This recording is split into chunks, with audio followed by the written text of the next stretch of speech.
The first time I followed my maid, I expected to catch a thief. Instead, I watched her give away every dollar I had just paid her to the widow of a man my family had destroyed. I had spent 3 weeks looking for a traitor inside the Cole family. Someone was leaking information. Meetings changed at the last minute were somehow anticipated. Routes known only to my inner circle became useless before my men arrived. Victor Kane was moving like he could read my calendar, and men like Kane did not suddenly become brilliant. Someone was helping him, so I watched everyone. Captains, drivers, accountants, even the people who cleaned my house. That was when I noticed Emily Parker, 26, quiet, white, brown hair usually pinned back while she worked. She had been a maid in my home for 7 months and had never given me a reason to remember her name until Marcus mentioned something strange. She always asks to be paid in cash. I looked up from the ledger on my desk. Why? She says she prefers it. People always had reasons, usually bad ones. I checked her employment file myself.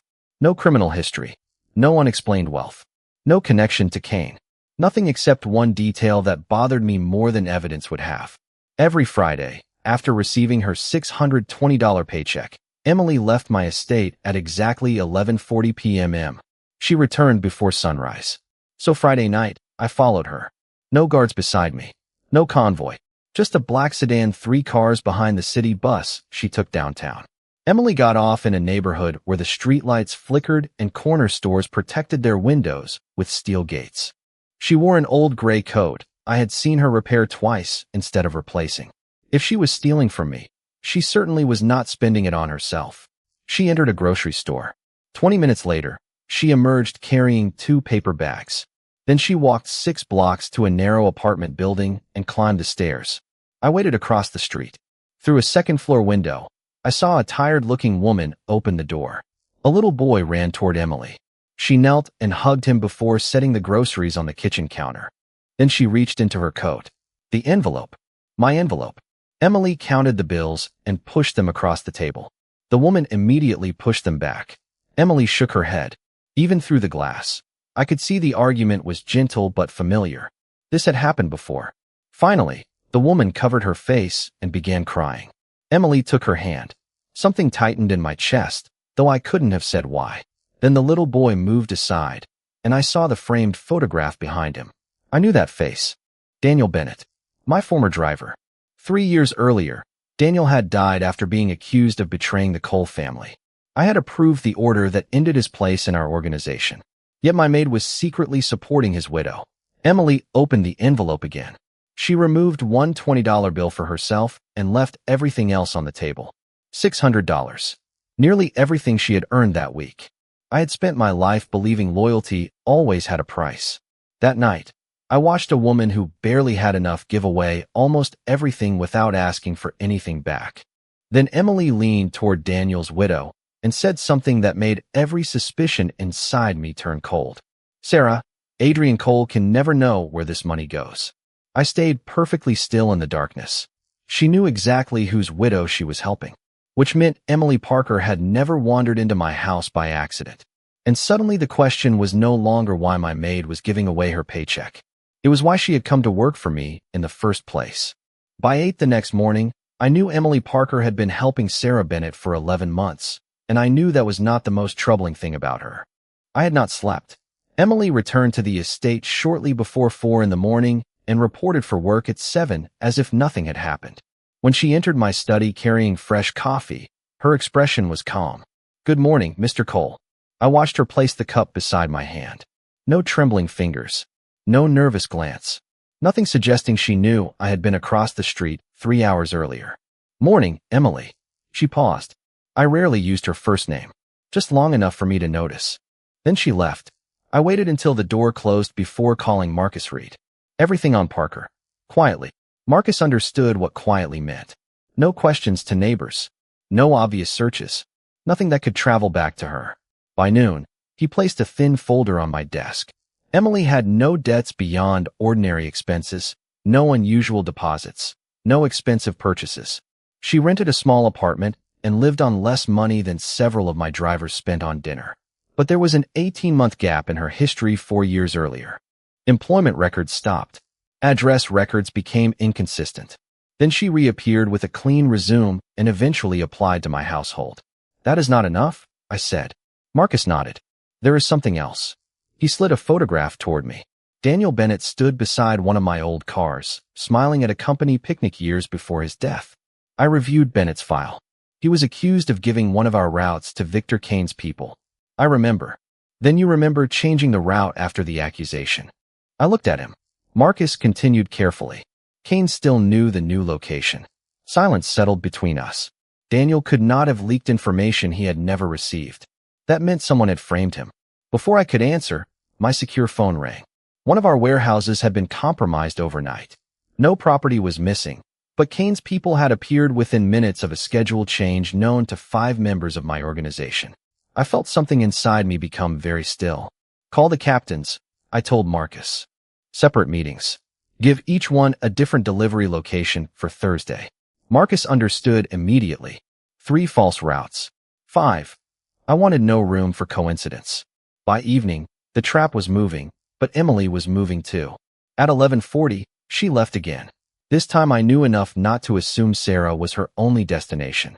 She took 2 buses and walked nearly half a mile to a 24-hour pharmacy.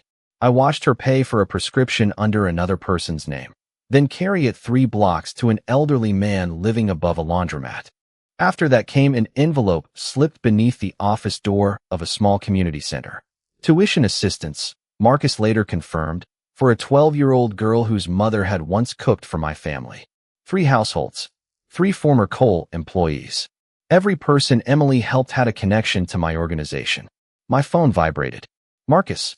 Boss, I found the original Bennett authorization. His voice had changed. Daniel was supposed to be questioned and removed from sensitive work. Nothing more.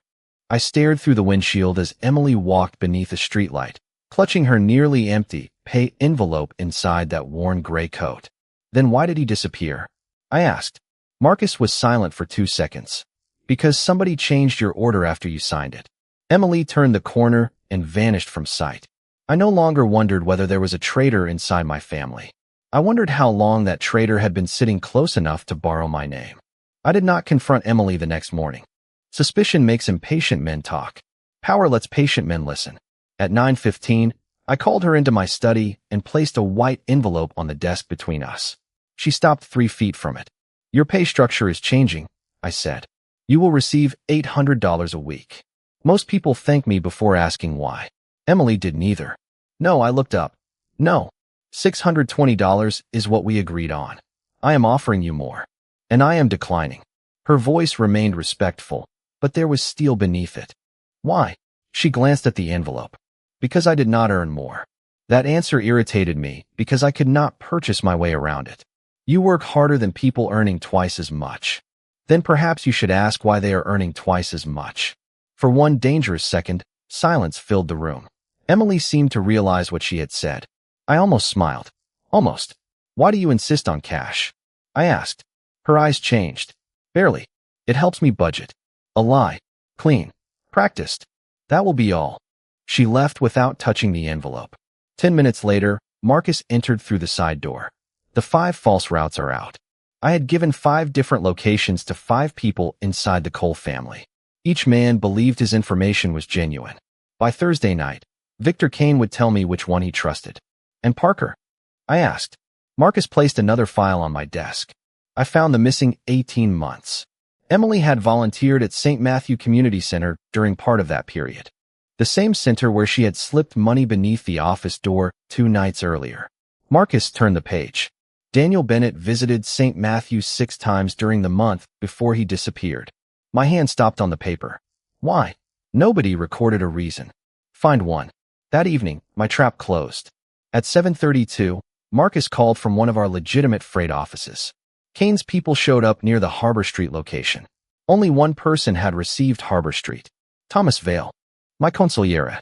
The man who had advised my father before I was old enough to sit at his table. I felt no anger. Anger was expensive when information was more valuable. Do nothing, I said. Marcus went quiet. Boss. If Thomas believes we know, he disappears. If he believes we do not, he leads us to whoever is above him. You think there is someone above Thomas? Daniel's order was changed 3 years ago. Kane is still receiving information today. That is not one betrayal. That is a system. I ended the call and returned home after midnight. The estate was silent, but something felt wrong before I reached the second floor. Emily's bedroom door stood open. Her bed had not been touched. Her gray coat was gone. On the pillow sat a single envelope with my name written across it. Not Mr. Cole. Not Mr. Adrian Cole. Just Adrian. I opened it. There was no letter inside. Only a small brass key and 3 handwritten numbers. 3, 1, 7. Marcus arrived 12 minutes later and studied the key beneath my desk lamp. Storage locker, he said. Grand Central has this style. I looked toward the empty hallway. Find Emily first. Marcus reached the door, then stopped as his phone lit up. He read the message twice. Boss. Something in his voice made me stand. St. Matthew had security cameras 4 years ago. I found archived footage from the week before Daniel disappeared. He turned the screen toward me. The image was grainy, but the two faces were unmistakable. Daniel Bennett was standing outside St. Matthew. Beside him was a 22-year-old Emily Parker. She had known Daniel before his death. She had hidden that connection when she applied to work inside my home. And now she had vanished, leaving me a key to something somebody had spent 3 years making sure I never found. Emily had not vanished. She had gone somewhere she believed I would never look first. At 1:30 in the morning, Marcus found her entering St. Matthew Community Center through a side door, and I understood immediately why she had left the key behind. She wanted me looking at locker 317 while she finished something else. Do not approach her, I told Marcus. And nobody touches that locker. 20 minutes later, his team confirmed 2 unfamiliar men had been watching the lockers at Grand Central since before midnight. Victor Kane was waiting for someone to use Emily's key, so I gave him someone to watch. One of my men entered the station carrying an identical brass key, walked past locker 317 twice, then left without opening anything. The 2 watchers followed him. Marcus smiled when he called. Station is clear. Keep it that way. I drove to St. Matthew myself. Emily was alone in a basement office surrounded by cardboard boxes and old donation records when I stepped through the doorway. She froze. How did you find me? You work in my house. That is not an answer. It is the only one you need tonight. Her eyes dropped briefly to my coat pocket. She knew I had the key. You should not have come here. Neither should you. I had to get something. So did Daniel Bennett. The color left her face. I placed my phone on the table and showed her the archived photograph. Daniel beside her. For years earlier. Emily closed her eyes. You investigated me. You entered my home under false pretenses. I never lied on my application. You left out the part where you knew a man accused of betraying my family. Her expression hardened. Daniel did not betray you. I know. That stopped her. For the first time since I arrived, fear disappeared and confusion replaced it. I told her the order concerning Daniel had been altered after I approved it. I did not tell her about Thomas. Not yet. Emily slowly sat down. Daniel helped me when I was 22. I was working late at a diner and barely keeping my apartment. One night, I lost my wallet with my rent money inside. He found it in the parking lot and drove 40 minutes to return it. Every dollar was still there. That explains gratitude. Not 11 months of supporting his widow. Emily looked toward the boxes. Before he disappeared, Daniel came here. He knew something was wrong inside your organization. He made me promise that if anything happened to him, Sarah and her son would not be forgotten. Why you? Because I was outside your world. That answer landed harder than it should have. And why my house? Emily hesitated. There it was. The truth behind everything. Daniel told me something 3 days before he disappeared. He said if he was right, the person betraying you was close enough to hear decisions before your captains did. So you became my maid. I needed to know whether his warning was real. For 3 years. No. For 3 years I was afraid.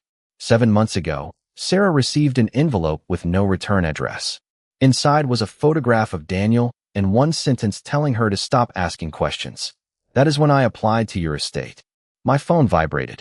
Marcus had reached locker 317. I answered. What is inside? Silence. Then his voice lowered. Nothing, boss. The locker is empty. Emily stood so quickly her chair scraped the floor. That is impossible. I looked at her. Who else knew about the key? Her face changed. Only Daniel. Daniel has been gone 3 years.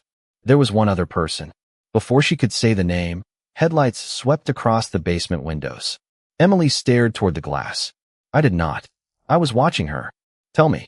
Her voice dropped almost to a whisper. Daniel said if he ever disappeared, I should remember one thing. The man responsible would still be sitting at your table. The headlights outside St. Matthew did not belong to Victor Kane. They belonged to Thomas Vale. I recognized the black Lincoln before it stopped at the curb, and that was the moment suspicion became strategy. Stay here, I told Emily. You think Thomas is the man Daniel meant? I think Thomas knows more than he should. I called Marcus and gave him one instruction. Watch. Do not interfere. Thomas entered the building 2 minutes later wearing the same calm expression he had worn at my family table for 20 years. He found us in the basement and looked genuinely surprised to see Emily. That interested me. Adrian, he said, Marcus told me you were handling a problem. Marcus had told him nothing. I am. Thomas glanced at Emily. Is she the problem? No, I watched his eyes. Locker 317 is. The reaction lasted less than a second.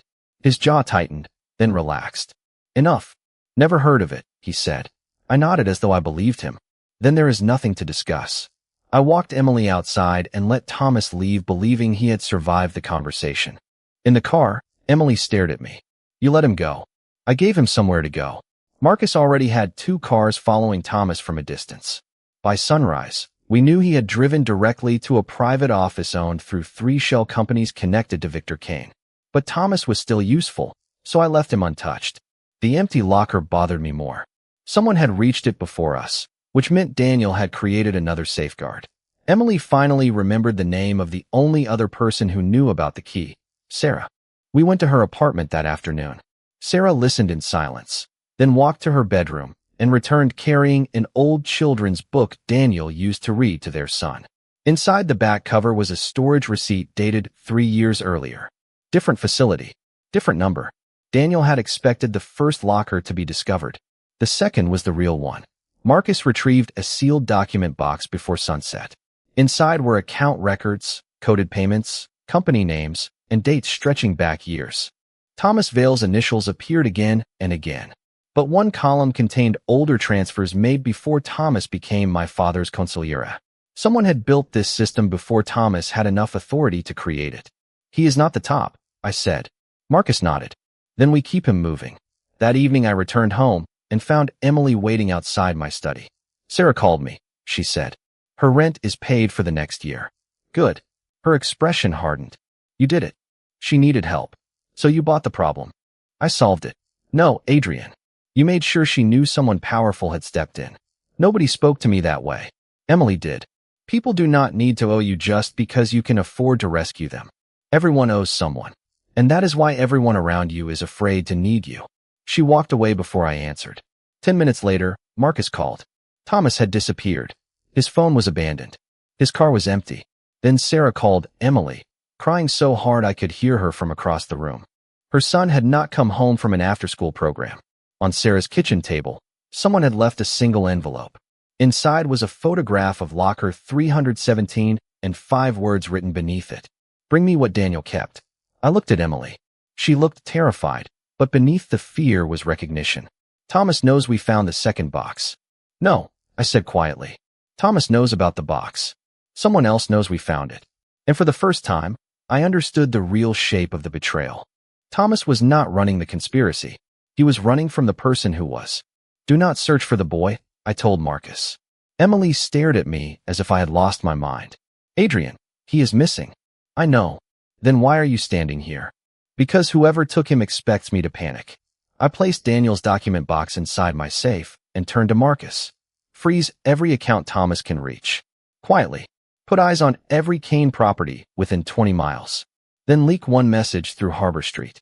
Thomas offered me Victor Kane's financial records in exchange for protection. Marcus understood before Emily did.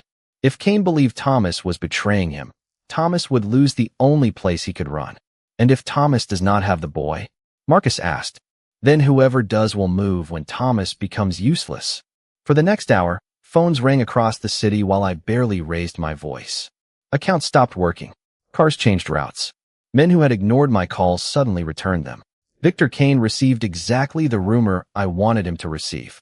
Emily watched from the corner of my study, arms folded tightly. You already had a plan. I had several. For a missing child? For betrayal. The child changed the order. She looked away, then suddenly froze. The bells. What? Daniel used to say something to Sarah's son when they played hide and seek. If everything goes wrong, go where the bells do not ring. Marcus was already searching his phone. 3 minutes later, he found an abandoned church 12 miles west of downtown. Its bell tower had been damaged by a fire years earlier and never restored. I studied the roads around it. 2 exits. 1 service lane. A Kane-owned warehouse less than a mile away. Too convenient. Nobody enters until every road is covered, I said. Emily stepped forward. I am coming. No, Daniel trusted me. And that is exactly why someone may expect you. Her eyes met mine. Then use that. I hated that she was right. 40 minutes later, we approached the church only after Marcus confirmed the perimeter was controlled. Emily remained beside me, not behind me. Inside, we found Sarah's son sitting safely in a side office with bottled water and a blanket. Thomas Vale stood several feet away, exhausted and frightened. I did not take him to hurt him, Thomas said immediately. I took him because Richard's people were already watching Sarah. I said nothing. Thomas swallowed. Daniel found the accounts. I helped hide them. I changed your order because I was told Daniel had become dangerous. By Kane. No, then who? Thomas looked at Emily. Someone who was part of the Cole family before I ever was. Emily moved toward the boy, but Thomas raised one hand. There is more. Daniel was not investigating this because of Sarah. He was protecting someone. His eyes settled on Emily. Your father. Emily went completely still. Before she could speak, the lights went out. Marcus's voice came through my phone. Movement outside. Kane's people arrived, but they are not approaching. They are waiting for someone. Exactly as I expected. The rumor had brought them here. I gave Marcus the signal. Within minutes, the roads were sealed, and Kane's men withdrew rather than walk into a trap they did not understand. When emergency lights flickered on, Thomas was gone through a maintenance passage I had not seen on the old plans. Sarah's son was safe. That mattered first. Then Emily noticed something shining near the doorway. A heavy gold ring. Thomas must have dropped it while leaving. I picked it up and turned it beneath the light. My family crest was engraved on the face. Inside were 2 initials. RC. My chest went cold. Emily whispered, "Who is Richard?" I closed my hand around the ring. Richard Cole is my uncle. I looked toward the passage Thomas had used. And he is the man who taught me how to run this family. If Richard knows we found the ring, he will lie, Emily said. Then I will not ask him about it. By sunrise, Sarah's son was safely home. Thomas Vale had disappeared, and my uncle believed I was still chasing Victor Kane. I intended to keep it that way. Richard Cole had spent 25 years teaching men to hide fear behind manners. Accusing him would give him time to prepare. So I invited him to dinner. Not alone. Every captain in the Cole family received the same invitation. At 7 that evening, 12 men sat around my dining table while Emily worked with the household staff as if nothing had changed. Marcus had collected every phone at the door under the excuse of new security rules. While we ate, his team copied what they could legally access from devices already authorized within our organization and tracked the business contacts we had documented through our own records.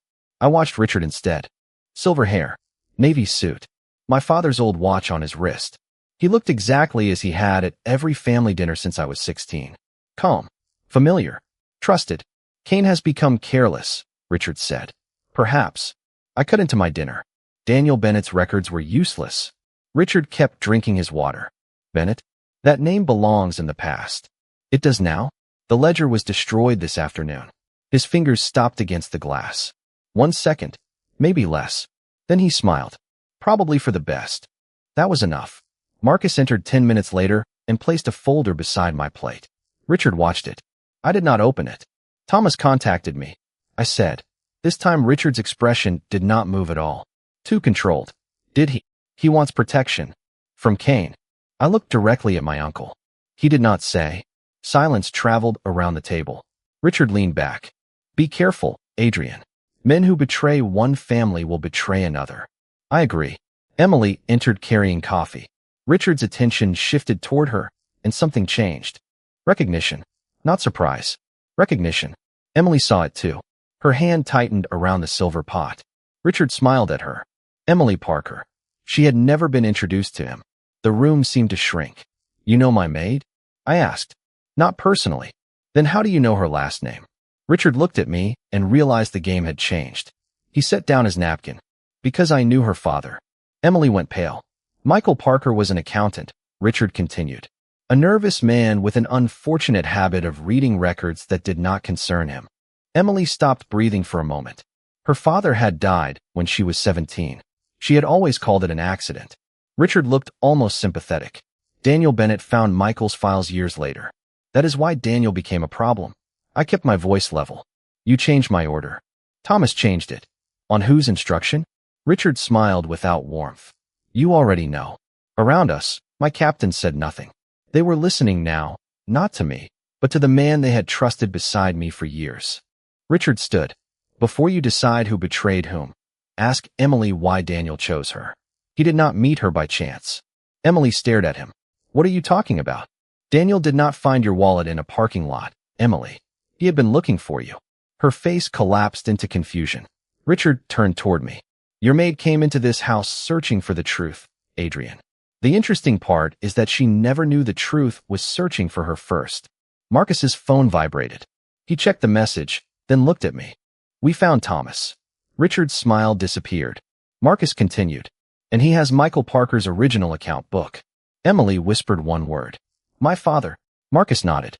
According to Thomas, Michael left evidence behind before he died. I watched Richard for the first time that evening lose control of his expression. That told me everything I needed to know. But Emily asked the question that mattered more. If my father discovered this when I was 17, why did Daniel wait 5 years to find me? Richard looked at her, and his answer turned the room cold. Because for those 5 years, someone inside the Cole family was paying to keep you hidden. The person who kept Emily hidden was my father.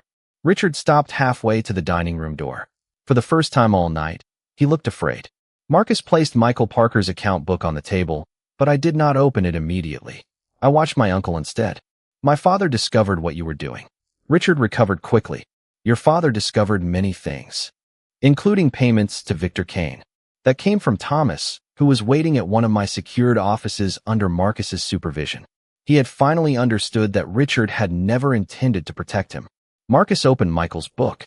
Dates, company names, transfers routed through businesses Richard controlled. Michael Parker had traced the money 17 years earlier and quietly copied everything. When Richard realized an accountant had found the pattern, Michael sent Emily away to relatives and made her location difficult to trace.